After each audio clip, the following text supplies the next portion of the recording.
সিংহ টিউটোরিয়ালে সবাইকে স্বাগত জানাই।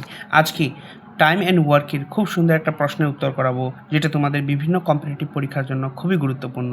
বিশেষ করে তোমরা যারা রেলওয়ে পরীক্ষা দেবে, দেখো এই অঙ্কটা কিন্তু রেলওয়ে এনটিপিসি পরীক্ষায় এসেছিলো 2022-এ, আর এসএসসি জিডিদের ক্ষেত্রেও কিন্তু খুবই গুরুত্বপূর্ণ। তো ভিডিওটা স্কিপ না করে পুরো ভিডিওটা দেখো।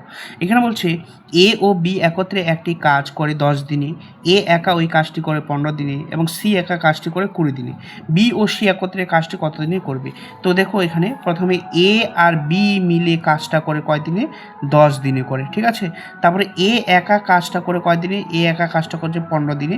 আর সি একা কাজটা করে কয় দিনে? সি একা কাজটি করে 20 দিনে। তাহলে তিনটার যদি আমরা লসাগু করি কত হয়ে যায়? 60 হয়ে যায়, ঠিক আছে। তিনটার লসাগু কত হয়ে যায়? 60, মানে টোটাল কাজের অংশ হচ্ছে 60। এবার 6 10 60 হয়ে যায়, 4 15 60 হয়ে যায়, আর 3 20 60 হয়ে যায়, ঠিক আছে। 3 20 60 হয়ে যায়।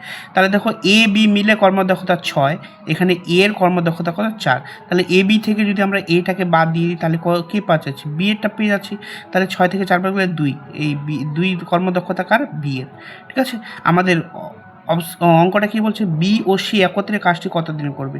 টোটাল কাজ হচ্ছে 60 অংশ, ঠিক আছে। টোটাল কাজ হচ্ছে আমাদের কয় অংশ? 60 অংশ। এবার এ আর বি আর সি মিলে করবে। সি দেখো কর্মদক্ষতা 3, আর বি এর কর্মদক্ষতা হচ্ছে 2। 2 3 কত? 2, সি আর বি মিলে করবে 2 আর 3 কত? 5। এই বি আর সি এর কর্মদক্ষতা 5। তাহলে দেখো টোটাল কাজ হচ্ছে 60, আর এখানে ওদের বি আর সি মিলে কর্মদক্ষতা হচ্ছে 5। তাহলে 5 দিয়ে 60টাকে ভাগ করলেই আমাদের উত্তর হয়ে যাবে। 5 12 কত হয়ে যায়? 60। তাহলে এটা দিয়ে এটা কাটলে কত হয়? 12। তাহলে বি আর সি দুজনে মিলে কাজটি কদিনে করবে? 12 দিনে করবে। এটা আছে দেখো অপশান নাম্বার কত? সিতে আছে। তো তোমাদের ভিডিওটা কেমন লাগলো? যদি ভালো লেগে থাকে তাহলে একটা লাইক আর ভিডিওটা শেয়ার করে দিবে।